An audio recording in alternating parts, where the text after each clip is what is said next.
నాకు మాట్లాడుకుందాం. Fastest rice ever, speed test between బెలుగా and baby shark. ఇదేంటి కామెడీగా స్పీడ్ టెస్ట్ వీళ్ళ మధ్యలో అంటారా? ఒక పాయింట్ ఉంది, let's talk about that. Baby shark 2016 లో వీడియో పెట్టి స్లో పేస్ట్ గా ఆరామ్సే 2 years తర్వాత అది వైరల్ అయింది. కానీ బెలుగా గురించి మనం మాట్లాడుకుంటే జస్ట్ 2021 లో యూట్యూబ్ లో జాయిన్ అయ్యాడు, వీడియో స్టార్ట్ చేశాడు. Just with in 92 days 3 months లో 4 million సబ్స్క్రైబర్స్ ని టచ్ చేశాడు. సో ఇక్కడ మనకి డిఫరెన్స్ ఏంటో తెలుస్తుందా?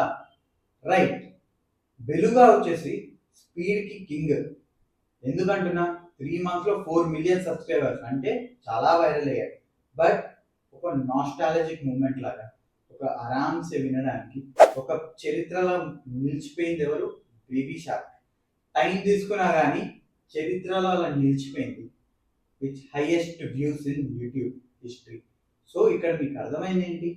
రెండు నీకు వైరాలిటీ ఇస్తుంది, ఫేమ్ ఇస్తుంది, కానీ చరిత్రలో నిలిచిపోయేదానికి టైం తీసుకుంటుంది. Have a great day. Bye.